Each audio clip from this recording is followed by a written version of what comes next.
नमस्कार दोस्तों, जय हिंद। स्वागत है आप सभी का यूपी रेगुलर क्लासेस के ऑनलाइन प्लेटफॉर्म पे। और जैसा कि आपको पता है कि यूपी पीसीएस आरओ का एग्जाम नज़दीक है, जिसके संबंध में जो अभ्यास सीरीज चल रही है, इसमें हम लोग 1990 से लेकर 2024 तक के सभी प्रश्न जितने आए हुए हैं एक्सप्लेनेशन कर रहे हैं। ठीक है ना, उसी क्रम में रिवीजन भी कर रहे हैं।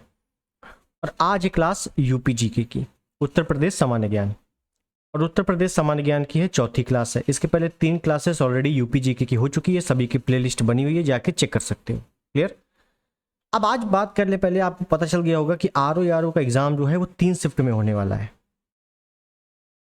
जो कि यूपीपीएससी आयोग ने काफी बड़ा बदलाव किया है। अब इसमें क्या प्लस पॉइंट है, क्या नेगेटिव पॉइंट होने वाले हैं, हमें नुकसान होगा कि फायदा होगा, अगर नुकसान होगा तो क्या क्या होगा, फायदा होगा तो हम क्या क्या फायदा इसमें ढूंढ सकते हैं। ठीक, तो उसके बारे में थोड़ी सी चर्चा कर लें, क्योंकि इसके बारे में अलग से वीडियो बनाने से अच्छा इसे मैं थोड़ी सी ये बता देता हूँ कि आरओ का जो री एग्ज़ाम है अब कब होगा। ये होगा 22 दिसंबर को और 23 दिसंबर को। 22 दिसंबर को 2 शिफ्ट में होगा और 23 सितंबर को 1 शिफ्ट में होगा। लेकिन बड़ी बात यह है कि इस बार का जो एग्ज़ाम है वो कंबाइंड होगा, मतलब कहने का जो जीएस है और हिंदी है, इन दोनों का मिला के पेपर आएगा और 3 घंटे का पेपर होगा। हिंदी और जीएस मिलाकर। पहले क्या होता था कि जीएस अलग पूछी जाती थी 140 नंबर की फर्स्ट शिफ्ट में या मॉर्निंग टाइम में, और हिंदी जो है वो सेकंड शिफ्ट दोपहर को होती थी 1 घंटे का। ठीक है, इसमें 60 क्वेश्चन आते थे, तो अलग अलग होता था। और हिंदी में कई लोग जीएस के बाद जो है हिंदी का रिवीजन भी कर सकते थे या रेस्ट कर सकते थे। कई लोग होते हैं ना जिनको बैठने की ज़्यादा आदत नहीं होती है, तो उनके लिए था कि चलो 2 घंटे में ये कर लेंगे, उसके बाद 1 घंटे में बाद में कर लेंगे, तो रिलैक्स हो जाएगा मामला। लेकिन अब क्या है, आप सीधे सीधे 3 घंटे इकट्ठे बैठना होगा, और 3 घंटे में एक बार में ही आपका जीएस भी और हिंदी भी दोनों कवर हो जाएगी। अब चूंकि 2 शिफ्ट 22 तारीख को है, 1 शिफ्ट 23 तारीख को है, तो जब सबसे बड़ी दिक्कत है नॉर्मलाइजेशन की। नॉर्मलाइजेशन भी होगा, और नॉर्मलाइजेशन में आपको पता है कि 2 से 3 नंबर ऊपर नीचे हो जाते हैं। अगर जिसकी शिफ्ट अगर ईजी है तो उसके नंबर माइनस होंगे, जिसकी शिफ्ट हार्ड है तो उसके थोड़े बहुत प्लस हो जाएंगे। यही होता है नॉर्मलाइजेशन में। अब देखिए, नॉर्मलाइजेशन होना है तो होके रहेगा। आयोग ने अगर ये फैसला किया है तो करके रहेंगे। ठीक है ना। अब इसको हटाने के लिए आंदोलन नहीं किया जा सकता, बार बार आंदोलन फालतू का। तो अब इसमें प्लस पॉइंट ढूंढने वाली चीज़ है। पहली चीज़ तो जो लोग इसके लिए लगे हुए हैं, आरओ के लिए रेगुलर पढ़ाई कर रहे हैं, तो वो पढ़ाई करते रहें। इस मामले में ज़्यादा डिस्टर्बेंस होने वाली ज़रूरत नहीं है। ठीक है। अब इस मामले में हम प्लस पॉइंट क्या ढूंढ सकते हैं। प्लस पॉइंट ढूंढने का तो एक मोटिवेशन टाइप का भी हो जाएगा। तो प्लस पॉइंट हम ये ढूंढ सकते हैं कि पहली बार आयोग क्या कर रहा है, इतनी बड़ी परीक्षा 3 शिफ्ट में करा रहा है। तो पहली चीज़ तो पेपर हार्ड बनने की चांसेस थोड़े से कम हो सकते हैं। ठीक है, क्योंकि अब 3 पेपर बनाना है और तीनों बहुत ज़्यादा हार्ड बना नहीं सकते। ठीक है। अब क्योंकि ऑलरेडी इसमें 140 प्रश्न होते हैं एक बार जीएस में, ज़्यादातर चीज़ें एक ही बार में पूछी जा सकती हैं, लेकिन अब 3 शिफ्ट में है तो वही चीज़ें बढ़ गई। मान लीजिए जैसे करंट अफेयर 25 क्वेश्चन आएंगे, तो लगभग 3 शिफ्ट में 75 से 80 क्वेश्चन आप पे करंट अफेयर आ जाएंगे। ठीक है। और सबको इक्वल करना है, मतलब ऐसा ना हो जाए कि हार्ड ज़्यादा हो जाए एक पेपर। ठीक, तो उस मामले में बहुत ज़्यादा हार्ड बनने के चांसेस नहीं है। और हिंदी की बात करें तो हिंदी तो आपकी वैसे भी चाहे जब हो, हिंदी बहुत ज़्यादा हार्ड बनती नहीं है। एक मॉडरेट लेवल का पेपर बनता है हिंदी का। 3 से 4 क्वेश्चन भले आपको उल्टे पुल्टे लगें, लेकिन बाकी क्वेश्चन आपको आराम से किसी भी बुक से मिल सकते हैं। ठीक है। दूसरा प्लस पॉइंट ये ढूंढ सकते हैं हम कि जैसे 3 घंटे का पेपर है और इसमें जीएस और हिंदी दोनों है। ठीक, और अगर जो लोग रेगुलर प्रैक्टिस कर रहे हैं, पढ़ाई कर रहे हैं, मेहनत कर रहे हैं, तो हिंदी उनकी लगभग 40 मिनट में कंप्लीट हो जाती है।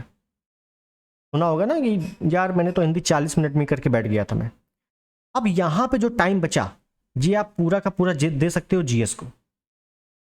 जीएस में क्या होता है, कई बार कोई चीज़ें क्रम से लगाने के लिए ऐसी आ जाती हैं कि हमको थोड़ा सोचना पड़ता है, दिमाग को लगाना पड़ता है कि यार हमने कैसे पढ़ा था इसको। ठीक, याद तो होता है लेकिन दिमाग में उस समय नहीं आ रहा होता, तो उसको दिमाग में लाने के लिए थोड़ा सा चाहिए टाइम। वो टाइम क्या कर सकते हो कि हिंदी के पेपर में जो आपका टाइम बच रहा है वो आप इधर दे सकते हो जीएस में। कितना, बहुत ज़्यादा नहीं, लगभग 15 मिनट तो लगभग बचेगा ही बचेगा सबका, क्योंकि हिंदी 60 मिनट में बहुत लोग ऐसे होते हैं कि आराम से 40, 45, 50 मिनट में उनका पूरा हिंदी कंप्लीट हो जाता है, तो जो टाइम बचा 10-15 मिनट वो जीएस में दे सकते हो। ठीक, तो ये एक प्लस पॉइंट है। बाकी नॉर्मलाइजेशन तो होके रहेगा, बिल्कुल तय है अगर ऐसे पेपर हुआ तो। 22-23 2 शिफ्ट में और 1 शिफ्ट कुल मिला के 3 शिफ्ट में पेपर होना है। लगातार 3 घंटे बैठना है, तो लगातार 3 घंटे की बैठने की आदत डाल लो। ये इंपॉर्टेंट है कि लगातार आपको 3 घंटे बैठना है। और 3 घंटे बैठने के लिए आप रेगुलर प्रैक्टिस कीजिए, रेगुलर, क्योंकि कई लोगों के मतलब 3 घंटे बैठने की आदत नहीं होती है, कई लोग की होती है, तो इसको भी आप प्रैक्टिस कीजिए कि भाई 3 घंटे हाँ हम उसी फॉर्म में उसी मेंटेलिटी के साथ पेपर सॉल्व कर पाते हैं कि नहीं। दूसरी चीज हिंदी, अब हिंदी पे थोड़ा सा फोकस ज़्यादा करना है। क्यों? क्योंकि जैसे ही आप जीएस का पेपर खत्म करोगे, अब कोई आपको गैप नहीं मिलने वाला, सीधे आपको हिंदी का पेपर मिलेगा। और जीएस से डायरेक्टली हिंदी में कन्वर्ट होना थोड़ा सा डिफिकल्ट हो सकता है, ठीक है। तो इस वजह से हिंदी को भी कायदे से रिवीजन करते हुए पढ़ना। मतलब ये नहीं है कि हिंदी में चलो पिछली बार हमारे 55+ तो आ ही गए थे और जितने पेपर दिए हैं बहुत अच्छे आ गए हैं नंबर, नहीं। अब आपको हिंदी को बहुत ज़्यादा रिवीजन करते रहना है, पढ़ते भी रहना है और रिवीजन भी करते रहना, ताकि जैसे ही जीएस से आप हिंदी में कन्वर्ट हो तो आपको बहुत ज़्यादा बर्डन फील ना हो, प्रेशर दिमाग में ना हो। बस, तो ये चीज़ें हम लोग कर सकते हैं, एक प्लस पॉइंट है। और बाकी आयोग ने कहा है 3 शिफ्ट में होगा तो होगा, जाहिर सी बात है। ठीक, तो सिंपल सी चीज़ है, जीएस हिंदी कायदे से प्रैक्टिस करनी है, कायदे से रिवीजन करना है, बस यही आपके दिमाग में होना चाहिए। अभी क्लियर है? चलिए, तो मेरी बात आप लोग को समझ में आ गई होगी, बहुत ज़्यादा बर्डन की आवश्यकता नहीं है, 300 पेपर होना है तो होके रहेगा। ठीक है, तो अब हम लोग अपने यूपी जीके के प्रश्नों में आते हैं। ठीक है, और यूपी जीके के क्लास 4 का पहला प्रश्न आपकी स्क्रीन के ऊपर ये रहा। बहुत ही अच्छा प्रश्न, और इसी टाइप के आपको प्रश्न देखने को मिलेंगे आर में, यूपी पीसीएस में। और मैंने आपको यूपी जीके में जितने भी अभी करवा दिए हैं, शायद 3 क्लासेस हो गई हैं। ठीक है, उसमें आप देखोगे तो बहुत ज़्यादा लेंदी पेपर नहीं आया है यूपी जीके में, बहुत ज़्यादा यूपी जीके के हार्ड क्वेश्चन नहीं आए हैं। एक बेसिक क्वेश्चन और प्लस यूपी का करंट अफेयर तो आपको पढ़ना ही पड़ेगा, यूपी के करंट से भी क्वेश्चन आएंगे। ठीक है, चलिए तो शुरुआत करते हैं। पहला प्रश्न क्या कह रहा है कि निम्नलिखित में से कौन सा कोयला आधारित बिजली संयंत्र उत्तर प्रदेश में स्थित है?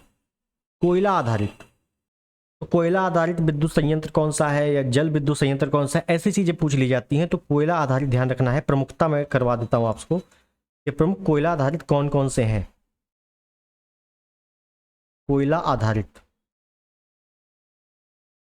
देखना, तो एक है आपका सिंगरौली। ये सिंगरौली है कहां पर? ये है आपका सोनभद्र में। कहां पे है? सोनभद्र में। ठीक है, एक है आपका दादरी कहाँ है? GBN, गौतम बुद्ध नगर। ठीक है, फुल फॉर्म लिख लेना है, गौतम बुद्ध नगर। और एक आप याद रखना है, ददरी मेला है, वो बलिया में लगता है। एक ददरी मेला बलिया में लगता है और ये दादरी है गौतम बुद्ध नगर में। ठीक, एक है रिहंद कहाँ पे है? ये भी सोनभद्र में है। ये भी कहाँ है? सोनभद्र में है। और एक है आपका ऊंचाहार, राजीव गांधी ऊंचाहार नाम है पूरा, ऊंचाहार। ये कहाँ पे है? ये है रायबरेली में, रायबरेली लखनऊ के पास। और उसके बाद एक है टांडा कहाँ पे है? ये अंबेडकर नगर में है, अंबेडकर नगर। ठीक है, और एक है आपका मेजा कहाँ पे है? ये प्रयागराज क्षेत्र में है, प्रयागराज। ठीक है, तो ये प्रमुखता 6 हैं जो कि कोयला आधारित है। अब इसमें दादरी है, सिंगरौली है, 2-3 ऑप्शन में मिल गया, option B is the right. Clear है? और देखो लेटेस्ट आया हुआ है मेंस में वो भी। ठीक, चलिए आगे देखते हैं अगला प्रश्न। क्षेत्र है और खनिज है, एक तरफ क्षेत्र और एक तरफ खनिज। प्रमुखता यूपी में जो खनिज पाए जा रहे हैं, इनकी लोकेशन आपको याद करनी है। कुछ खनिज ऐसे हैं जो एक ही लोकेशन पे हैं, उनको याद कर लो तो बाकी अपने आप मिल जाते हैं, जैसे देखते रहना है। तांबे की बात करूं तो तांबा आपका ललितपुर में है। कहाँ है? ललितपुर में। तांबा हो गया, यूरेनियम हो गया, ये दोनों ललितपुर के अलावा कहीं नहीं पाए जाते। तो याद रखना, जब भी तांबा यूरेनियम आ गया, ललितपुर टिक करना है। तो सी का पहले हो गया 1, सी का 1 हो गया तो ये हटा दो, ये हटा दो। उसके बाद है इलाहाबाद, इलाहाबादी प्रयागराज। तो यहाँ पे ध्यान रखना है सीसा बालू, कांच बालू, कांच बालू। तो कांच बालू सीसा बालू के लिए जब भी आएगा तो याद रखना है केवल और केवल प्रयागराज करना है, इलाहाबाद करना है। तो बी का हो गया 2। अब बी का जैसे ही 2 हो गया तो option D is the right, option D बिल्कुल सही है। और सोनभद्र की बात करेंगे तो चूना पत्थर है, और फायर किले की बात करेंगे तो ये मिर्जापुर में है। क्लियर है? आगे देखें अगला प्रश्न। उत्तर प्रदेश में कोयले के भंडार पाए जाते हैं। कोयले के भंडार कहाँ पाए जाते हैं? देखिए, जब मैं आपको इंडियन जियोग्राफी में खनिज संसाधन या ऊर्जा संसाधन कराऊंगा, खनिज संसाधन, संसाधन और ऊर्जा संसाधन, क्योंकि ये दोनों चैप्टर जो हैं बहुत ज़्यादा इंपॉर्टेंट है आपके आरओ और यूपी पीसीएस के लिए, क्योंकि यहाँ से प्रश्न अच्छे खासे आते हैं। ठीक है? और अलग अलग तरीकों से प्रश्न बनते हैं, वो सभी हम लोग चैप्टर में देखेंगे। लेकिन याद रखना है कि जो उत्तर प्रदेश में कोयला आधारित है वो है सिंगरौली, केवल सिंगरौली। विंध्यन क्षेत्र, बुंदेलखंड नहीं है। ठीक है? कई लोग यहाँ पे उपयोग सभी कर देंगे, लेकिन गलत है, सिंगरौली है और है कहाँ पर? सोनभद्र में। क्लियर? आगे देखें अगला प्रश्न। खनिज है, प्राप्ति के प्रमुख क्षेत्र हैं। बिल्कुल कुछ नहीं करना है, मैंने आपको सिलिका सैंड, सिलिका सैंड का मतलब है कांच बालू, कांच बालू या सीसा बालू। ठीक है? क्या करना है? सिंपल प्रयागराज करना है, एक ही जगह पाई जा रही है। सी का चौथा, सी का चौथा जैसी करोगे, सी का चौथा केवल एक ही में मिल रहा है, option B is the right. बताओ। उसके बाद डोलोमाइट देख लो, डोलोमाइट हो गया, लाइम स्टोन हो गया, ये उत्तर प्रदेश के प्रमुख खनिज हैं जो कि पाए जा रहे हैं सोनभद्र क्षेत्र में। तो बी का हो गया 1। ठीक है? इसमें दिया हुआ है। ग्रेनाइट बांदा वाले क्षेत्र में है और बॉक्साइड आपका चित्रकूट वाले क्षेत्र में है। ठीक है? जब भी मिलान करने को आएगा, 2 खनिज ऐसे रहेंगे जो आपने अगर हल्की सी भी मेहनत की है, थोड़ा सा भी पढ़ा है, तो आपको अच्छे से पता है। बस जैसे ही 2 चीजें पता चल गई या एक ही चीज पता चल गई, तो आपका ये से अगर प्रश्न आ गया तो 100% जो है एक्यूरेसी के साथ क्वेश्चन सही होगा। क्लियर? अगला चलते हैं। अगला प्रश्न क्या कह रहा है? उत्तर प्रदेश के निम्न जनपदों को उनके पाए जाने वाले खनिजों से सुमेलित कीजिए तथा सही उत्तर का चयन नीचे दिए गए कूट से कीजिए। ठीक है? हम लोग को मिलाकर मिलान करना है। जनपद है, खनिज है, सिलिका बार या सिलिका बालू, क्या करना है? सिर्फ और सिर्फ प्रयागराज करना है। तांबा, तांबा हो गया, यूरेनियम हो गया, तांबा यूरेनियम सिर्फ और सिर्फ ललितपुर करना है, और कहीं नहीं पाए जा रहे हैं। तो बस 2 मिल गया, हमें आंसर मिल गया। बी का हो गया 3, बी का हो गया 3, तो ये हटा दो और ये हटा दो। और सी का हो गया 1, सी का हो गया 1, option C is the right. बताओ, है सिंपल। आगे चलते हैं। उत्तर प्रदेश के किस जिले में यूरेनियम पाया जाता है? देखिए, डायरेक्टली पूछ लिया है यूरेनियम कहाँ पाया जाता है, सिर्फ और सिर्फ एक ही क्षेत्र है, Lalitpur, option C. Next, Uttar Pradesh में पाए जाने वाले प्रमुख खनिज हैं। अब यह तो डायरेक्टली आपको पता होना चाहिए या आप एलिमिनेट करो। जैसे ग्रेफाइट नहीं होता उत्तर प्रदेश में, तांबा तो होता है ग्रेफाइट नहीं होता, ये हो नहीं सकता। डोलोमाइट तो होता है लेकिन रॉक फास्फेट नहीं होता, ये नहीं हो सकता। लाइम स्टोन और dolomite, option B is the right. Sonbhadra और मिर्जापुर वाले क्षेत्र में ये चीजें ज्यादा होती हैं। ठीक है? तो ऑप्शन बी बिल्कुल सही है। नेक्स्ट, उत्तर प्रदेश में परमाणु ऊर्जा केंद्र स्थापित है। उत्तर प्रदेश में परमाणु ऊर्जा केंद्र कहाँ पे स्थापित है? तो उत्तर प्रदेश में एक ही परमाणु ऊर्जा केंद्र है, वो है नरौरा में। नरौरा कहाँ पर? बुलंदशहर में, बुलंदशहर जिले में। क्लियर है? ध्यान रखना है। आगे चलें। रामपुरा, जो भारत में प्रथम गांव अपना सौर ऊर्जा प्लांट लगाने वाला बना, वह कहाँ स्थित है? मतलब इंपॉर्टेंट है कि पूरे भारत में प्रथम गांव है, पूरे भारत में प्रथम गांव है अपना सौर ऊर्जा प्लांट लगाने वाला। पूरे भारत का है तो बहुत ही इंपॉर्टेंट है। कहाँ पे है? तो पहली चीज तो यूपी में है। यूपी में भी कहाँ पर है? तो ये झांसी वाले क्षेत्र में है, और झांसी का भी एक गांव है जो कि है रामपुरा। जिस सभी चीजें मैं आपको ऊर्जा संसाधन वाले में करवाने वाला हूं थ्योरी बेस में। ठीक है? क्वेश्चन को लेते हुए थ्योरी थोड़ा सा ज्यादा देख लेंगे तो चीजें समझ में आ जाएंगी। ऑप्शन डी यहां पर बिल्कुल सही है। नेक्स्ट, सूची 1 में नाभिकीय शक्ति केंद्र है और राज्य है, मिलान करना है। यही सब आपके स्टैटिक पोर्शन पूछे जाते हैं। जैसे नरौरा आपको पता है यूपी में है, बुलंदशहर में है, तो डी का तो 1 कर दो। जैसे डी का 1 करोगे तो हमें लगता है इसी से आंसर मिल गया है, ऑप्शन बी। डी का 1, ऑप्शन बी, केवल ऑप्शन बी में है, तो बी वाला पहले सही हो गया। उसके बाद देखेंगे कोटा। कोटा कहाँ है? कोटा में पढ़ाई करने के लिए कहाँ जाते हैं लोग? राजस्थान जाते हैं ना। तारापुर महाराष्ट्र में है, तारापुर हो गया, ट्राम्बे हो गया, ये सब महाराष्ट्र में है। काकड़ा पार, काकड़ा पार मैंने आपको पिछले टर्न पे परियोजनाएं कराई थी, तो काकड़ा पार परियोजना या उकाई परियोजना ताप्ती नदी पर कहाँ है? गुजरात में है। तो बस सी का 2 हो गया, इसका मतलब ऑप्शन भी बिल्कुल सही है। नेक्स्ट अगला देखेंगे, राज्य है और अणु शक्ति केंद्र है। तो परमाणु ऊर्जा केंद्र है, कोई दिक्कत नहीं है, देख लेते हैं। उत्तर प्रदेश में एक ही है जो कि है नरौरा, डी का 1 सेम। राजस्थान में रावत भाटा है, और राजस्थान में रावत भाटा जैसे ही हुआ सी का 3, तो सी का 3 तो इसमें है नहीं, इसमें है, option C is the right. Gujarat Kakrapar कहाँ पे है? गुजरात में है, और कर्नाटक में क्या है? कैगा है। ठीक है, एक है कलपक्कम, कलपक्कम, तो ये कहाँ पे है? तमिलनाडु में है, कलपक्कम तमिलनाडु में, ध्यान रखना है। ठीक है, नेक्स्ट, उत्तर प्रदेश में पहला सौर ऊर्जा संयंत्र निम्नलिखित में से किस बांध पर बना है? पहला है तो याद रखना है कि ये बना है सोनभद्र, सॉरी रिहंद बांध में, और किस क्षेत्र में? सोनभद्र।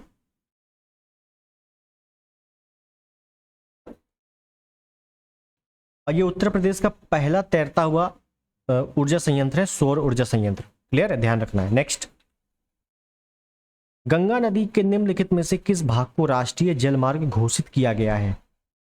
अगर राष्ट्रीय जलमार्ग नेशनल वाटरवे, मैं आपको डिटेल्ड में जियोग्राफी, जो इंडियन जियोग्राफी के कई पार्ट बचे हुए हैं अभी, इंडियन जियोग्राफी में मैं आपको पूरा करवाने वाला हूँ। नेशनल वाटरवे लगभग 6 हैं जो आपको अच्छे से पता होने चाहिए, वहाँ से कौन सी नहर निकली है ना, तो उनकी विशेषताएं क्या है सब मैं आपको बताऊंगा। लेकिन आपको पहला नेशनल वाटरवे याद रखना है, नेशनल वाटरवे नंबर 1, ऐसे नेशनल वाटरवे नंबर 1 है कहाँ पे? तो ये प्रयागराज से हल्दिया तक है, और प्रयागराज से हल्दिया तक ये सबसे लंबा जलमार्ग है। ठीक है, तो जलमार्ग जो पहले नंबर का है ये सबसे लंबा है, सबसे बड़ा है। कितना? 1620 किलोमीटर। क्लियर है, तो प्रयागराज से Haldia, option D is the right. RO 2016 के मेंस में पूछा गया है, जो कि 2020 में पेपर हुआ था, लेटेस्ट है, इंपॉर्टेंट है। हल्दिया पश्चिम बंगाल में है, और प्रयागराज यूपी में है अपने, कोई दिक्कत नहीं है। आगे चलते हैं, अगला प्रश्न। अगला है, जनरथ नाम दिया गया है, जनरथ। अब जनरथ नाम किसको दिया गया है? अगर उत्तर प्रदेश के निवासी हैं आप और बस से सफर कर रहे हैं, तो जनरथ नाम तो आपने कभी ना कभी सुना ही होगा। ठीक है, जनरथ क्या है? एक बस सेवा है, और एसी बस सेवा है। पढ़ते हैं, उत्तर प्रदेश में ग्रामीण संचार को बढ़ावा देने के लिए? बिल्कुल नहीं। देश में यातायात सुविधाओं को बढ़ाने के लिए हो सकता है। भारत सरकार द्वारा भारत बांग्लादेश के बीच बस सेवा? बिल्कुल नहीं, कानपुर में चलती है अपने। उत्तर प्रदेश सरकार द्वारा प्रारंभ किए गए निम्न लागत एसी बस सेवा को? ऑप्शन डी, भी गलत है, ऑप्शन डी निम्न लागत पर एसी बस सेवा है जो कि उत्तर प्रदेश सरकार द्वारा शुरू की गई है, option D is the right. Clear है, नेक्स्ट, यमुना एक्सप्रेसवे है। देखिए, जितने उत्तर प्रदेश के एक्सप्रेसवे हैं, इनकी लंबाई हो गई, इनका पुराना नाम हो गया, पुराना नाम, और कहाँ कहाँ से गुजरते हैं, ये आपको पता होना चाहिए। अगर आएगा तो यही सबसे पूछा जाएगा। ठीक है, बाकी कुछ चीज़ें नहीं पूछी जाती इसमें ज़्यादातर। जैसे क्या बोला गया है कि यमुना एक्सप्रेसवे है, तो यमुना एक्सप्रेसवे कहाँ से कहाँ तक है? तो ये भाई साहब, यमुना कहाँ पे? यहीं पे तो है, किनारे साइड, बिल्कुल यूपी के पश्चिम क्षेत्र में। तो ग्रेटर नोएडा से आगरा तक है। कहाँ? ग्रेटर नोएडा से आगरा तक, option B is the right. कितनी लंबाई है इसकी? 165 किलोमीटर। कितनी है? 165 किलोमीटर। 6 लेन का है ये। ठीक है, नेक्स्ट, ताज अंतरराष्ट्रीय हवाई अड्डे का निर्माण किया जा रहा है। ताज अंतरराष्ट्रीय हवाई अड्डे का निर्माण कहाँ किया जा रहा है? हालांकि बन चुका है अब, लेकिन ताज से आप लोग डायरेक्टली आगरा जनपद कर दोगे, क्योंकि ताजमहल आगरा में है, ताज महोत्सव आगरा में, गलत हो जाएगा। ताज अंतरराष्ट्रीय हवाई अड्डे का निर्माण आगरा में नहीं हो रहा है, ये हो रहा है गौतम बुद्ध नगर में, और इसी का नाम बदल के क्या कर दिया गया है? जेवर इंटरनेशनल एयरपोर्ट। अब सुना होगा नाम, जेवर। तो भाई साहब ताज जो है ना वो जेवर को ही बोला जाता है, तो इस वजह से यहाँ गौतम बुद्ध नगर आपका ऑप्शन भी बिल्कुल सही है। क्लियर। नेक्स्ट, हवाई अड्डा है और नगर है। तो उत्तर प्रदेश में जो एयरपोर्ट है उनके नाम पता होने चाहिए, जैसे बमरौली। बमरौली एयरपोर्ट कहाँ पे है? ये भाई साहब इलाहाबाद में है।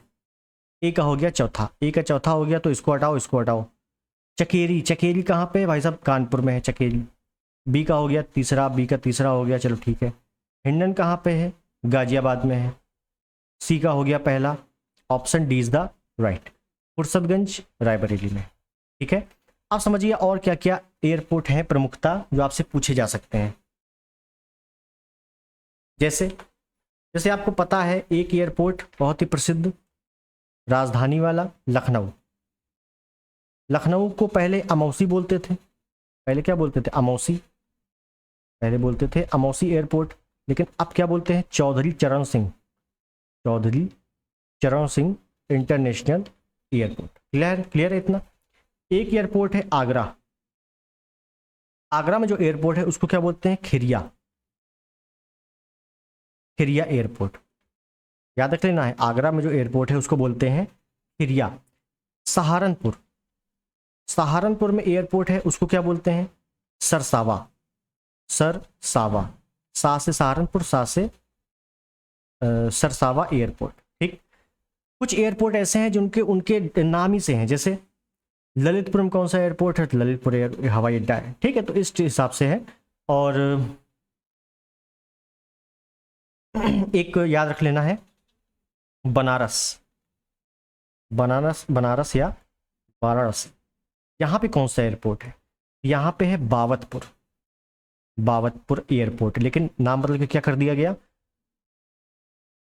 Lal Bahadur Shastri international airport. Lal Bahadur Shastri airport. Clear है? और इतना याद रखना है। और एक चीज याद रख लेना है कि पहला जो हवाई डाक सेवा शुरू हुई थी, प्रथम हवाई डाक सेवा, ये पूरे भारत की शुरू हुई थी। पूरे भारत की, ऐसा नहीं उत्तर प्रदेश की है खास, पूरे भारत की। कहाँ कब शुरू हुई थी? 1911 ईस्वी में शुरू हुई थी। कहाँ से कहाँ तक? तो इलाहाबाद से, इलाहाबाद से नैनी तक। इलाहाबाद से नैनी तक। ठीक है, इलाहाबाद के पास ही में है नैनी।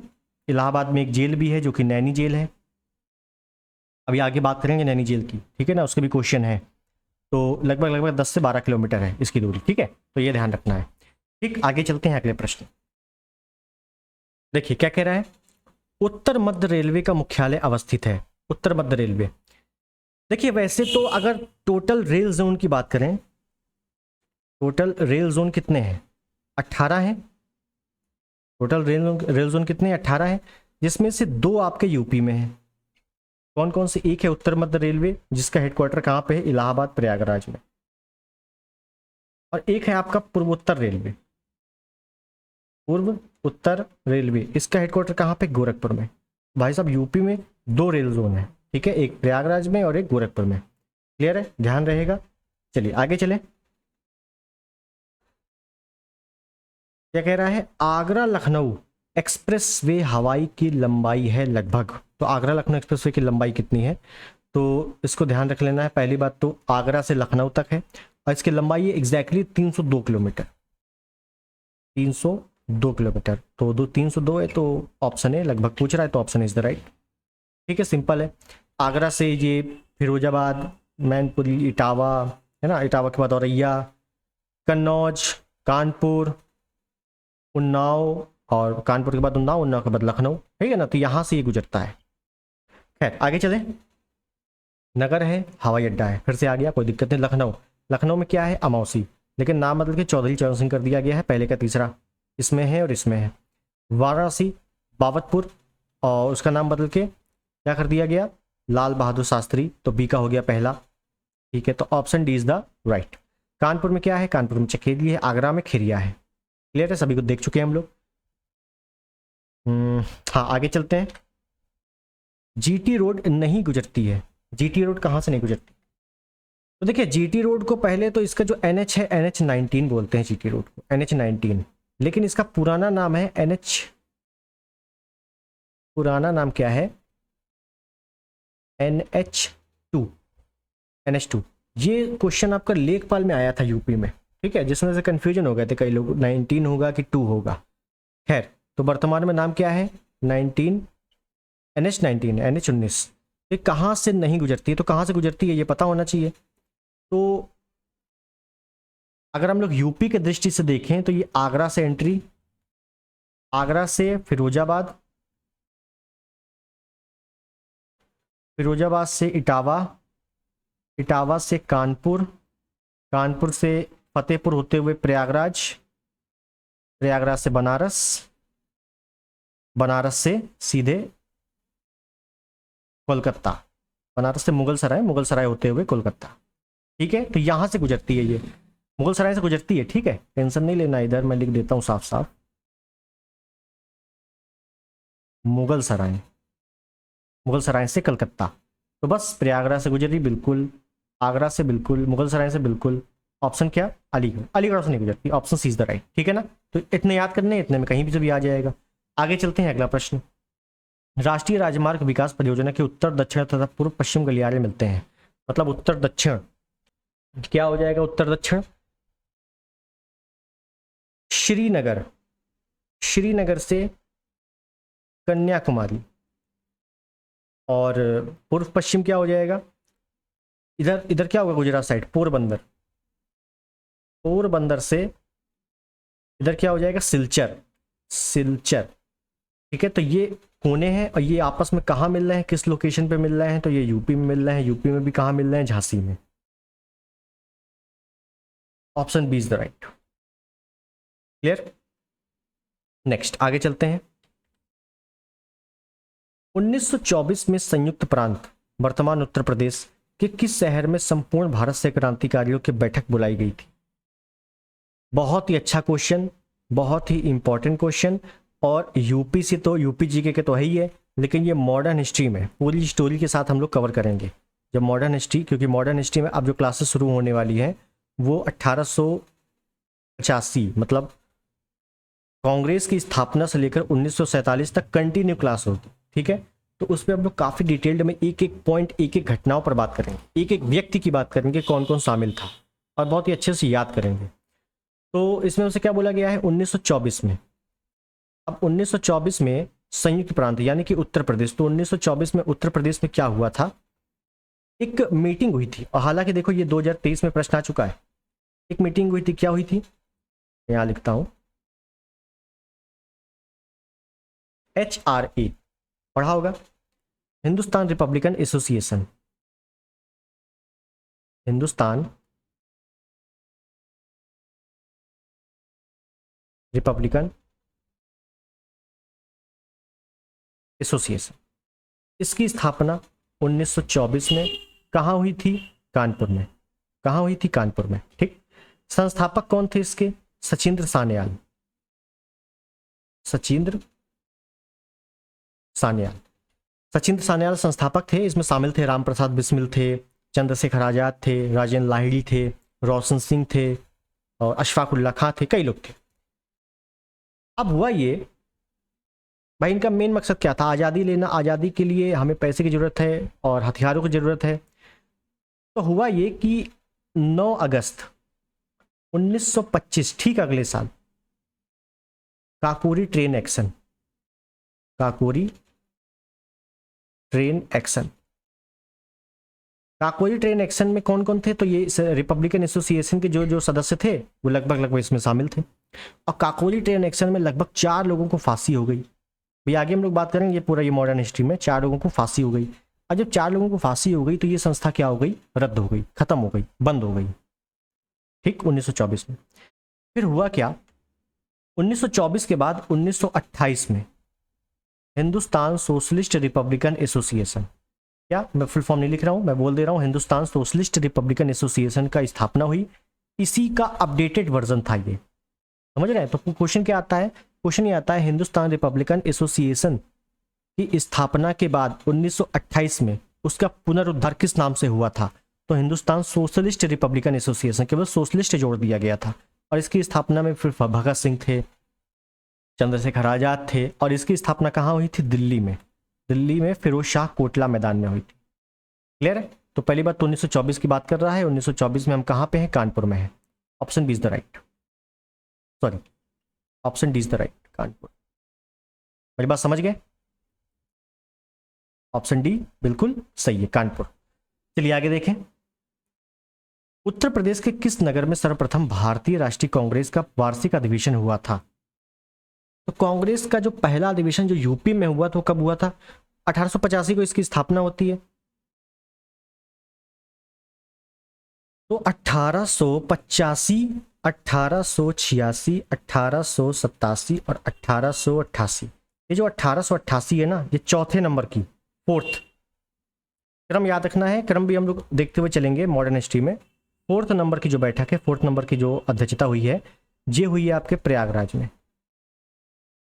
इलाहाबाद, इलाहाबाद। और यहाँ पे जो अध्यक्षता कर रहे हैं पहले अंग्रेज, प्रथम अंग्रेज, पहली बार कोई अंग्रेज जो है कांग्रेस की अध्यक्षता कर रहा है, कांग्रेस के बैठकों की अध्यक्षता कर रहा है। कौन है? George Yule, George Yule. ठीक है, तो option D is the right. Clear? चलिए नेक्स्ट। क्या कह रहा है? उत्तर प्रदेश में वैष्णववाद के सनकादि संप्रदाय का संस्थापक कौन था? सनकादि संप्रदाय, देखिए इस संप्रदाय के अन्य नाम देखने को मिलते हैं, एग्जाम में पूछे जाते हैं। जैसे एक है हंस संप्रदाय, हंस संप्रदाय, या इसी को देवश्री या देवर्षि संप्रदाय, संप्रदाय या सनकादि संप्रदाय, तीनों एक ही चीज है। ठीक है, और इस संप्रदाय का सिद्धांत क्या है? द्वैताद्वैतवाद, या ऐसे लिख देते हैं इस संप्रदाय का वाद क्या है? वाद, द्वैताद्वैतवाद। संस्थापक कौन है? निम्बकाचार्य, निम्बकाचार्य या निम्बार्क। ठीक है, ऑप्शन इज द राइट। आप एक ध्यान से सुनना मेरी बात, ये वाला जो पोर्शन है ये है भक्ति आंदोलन, भक्ति आंदोलन, और एक है सूफी आंदोलन। हालांकि सूफी आंदोलन से ज्यादा प्रश्न नहीं आते हैं, कुछ निजामुद्दीन औलिया हो गए, ख्वाजा मोइनुद्दीन चिश्ती हो गए, इनके बारे में थोड़ा सा चीजें पूछ ली जाती हैं। लेकिन भक्ति आंदोलन में आपको बहुत अच्छे से ध्यान रखना है, द्वैतवाद, अद्वैतवाद, द्वैताद्वैतवाद, विशिष्टाद्वैतवाद, ये सब किसने दिया, किस आधार पर दिया, उनके प्रमुख ग्रंथ कौन से हैं, है ना। और इसी में आपका भक्ति आंदोलन में ही महाभारत रामायण के बारे में चीज़ें आती हैं, और रामचरितमानस का उल्लेख थोड़ा हम लोग पढ़ना पड़ेगा इसमें। ठीक है, तो भक्ति आंदोलन में ये सब चीज़ें आती हैं। जब भक्ति आंदोलन में हम लोग मेडिवल हिस्ट्री में भक्ति आंदोलन के जब प्रश्न लेंगे, थोड़ा सा इसको थ्योरी तो है नहीं, लेकिन फिर भी उसमें मैं थोड़ा बहुत चीज़ें बता दूंगा आपको। ठीक, भक्ति आंदोलन में, और भक्ति आंदोलन में जितना बताएंगे वहाँ से प्रश्न बाहर नहीं जाएगा, इतनी गारंटी है।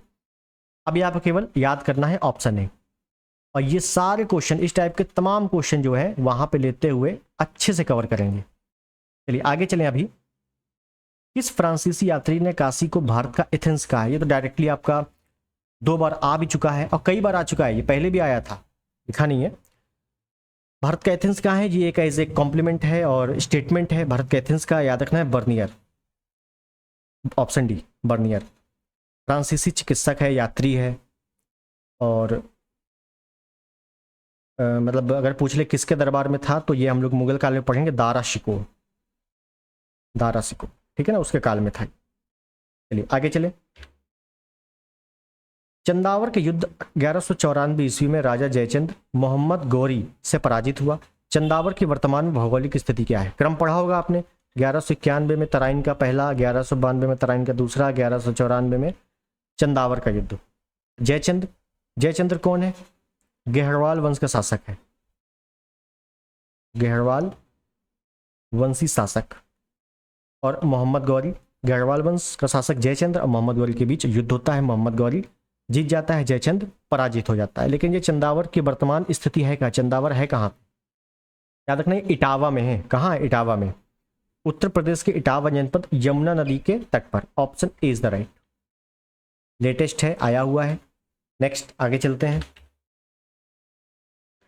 निम्नलिखित में से कौन सा सिंधु घाटी सभ्यता का स्थल उत्तर प्रदेश में स्थित है?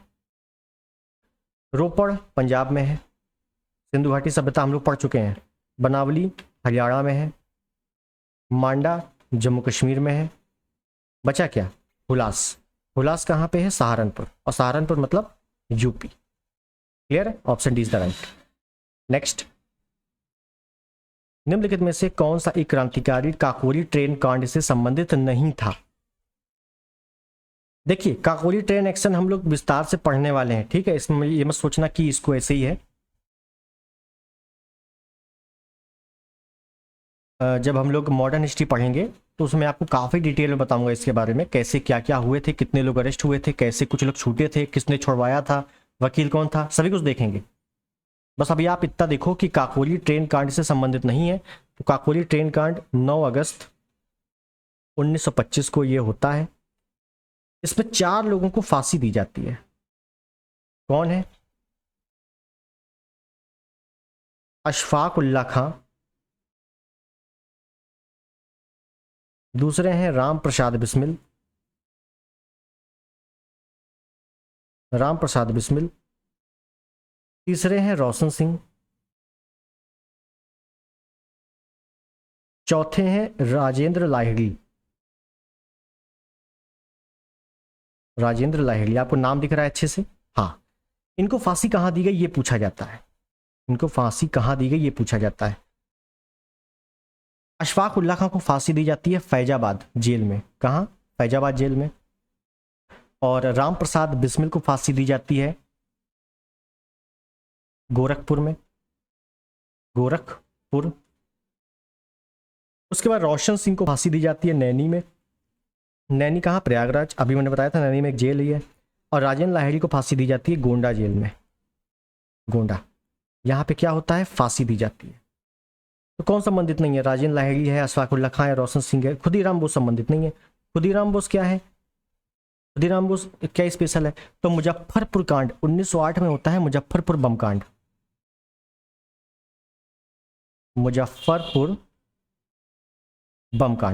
इस मुजफ्फरपुर बम कांड में खुदीराम बोस और प्रफुल्ल चाकी, ये 2 व्यक्ति होते हैं जो किंग्स फोर्ट की बग्घी पर, वो जो रथ होता है, रथ टाइप का, उसमें बम फेंकने जाते हैं।